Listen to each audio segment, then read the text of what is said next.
गिनती अध्याय 15 वचन 1 से 21 तक। बलिदान संबंधी नियम। फिर यहोवा ने मूसा से कहा, इज़राइलियों से कह कि जब तुम अपने निवास के देश में पहुँचो जो मैं तुम्हें देता हूँ, और यहोवा के लिए क्या होम बलि क्या मेल बलि कोई हव्य चढ़ाओ, चाहे वह विशेष मन्नत पूरी करने का हो, चाहे स्वेच्छा बलि का हो, चाहे तुम्हारे नियत समयों में का हो, या वह चाहे गाय बैल चाहे भेड़ बकरियों में का हो, जिससे यहोवा के लिए सुखदायक सुगंध हो, तब उस होम बलि या मेल बलि के संग भेड़ के बच्चे पीछे यहोवा के लिए चौथाई हीन तेल से सना हुआ एपा का 10वां अंश मैदा अन्न बलि करके चढ़ाना, और चौथाई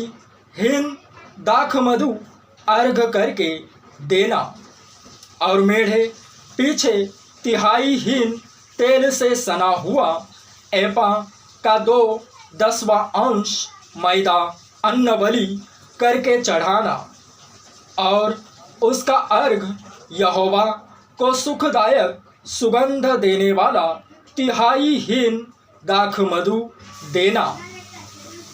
और जब तू यहोवा को होम बलि या किसी विशेष मन्नत पूरी करने के लिए बलि या मेल बलि करके बछड़ा चढ़ाए, तब बछड़े का चढ़ाने वाला उसके संग आधा हीन तेल से सना हुआ एपा का 3/10वां अंश मैदा अन्न बलि करके चढ़ाए, और उसका अर्घ आधा हीन दाख मधु चढ़ाए।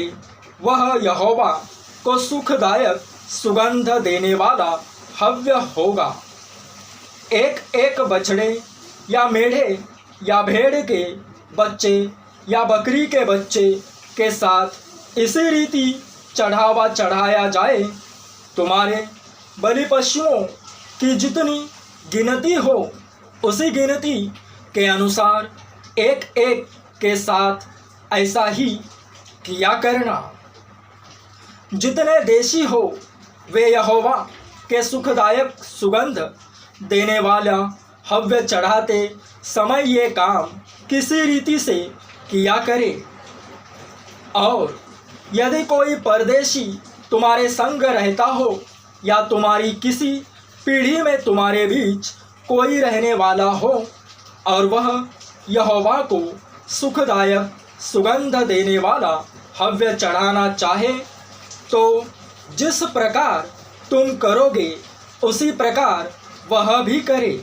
मंडली के लिए अर्थात तुम्हारे और तुम्हारे संग रहने वाले परदेशी दोनों के लिए एक ही विधि हो। तुम्हारी पीढ़ी पीढ़ी में यह सदा की विधि ठहरे कि जैसे तुम हो वैसे ही परदेशी भी यहोवा के लिए ठहरता है। तुम्हारे और तुम्हारे संग रहने वाले परदेशियों के लिए एक ही व्यवस्था और एक ही नियम है।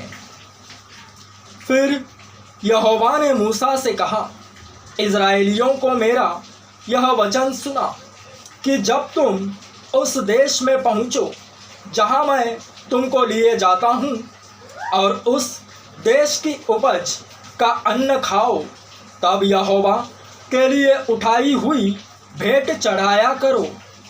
अपने पहले गूंधे हुए आटे की एक पपड़ी उठाई हुई भेंट करके यहोवा के लिए चढ़ाना। जैसे तुम खलिहान में से उठाई हुई भेंट चढ़ाओगे, वैसे ही उसको भी उठाया करना। अपनी पीढ़ी पीढ़ी में अपने पहले गूंधे हुए आटे में से यहोवा को उठाई हुई भेंट दिया करना।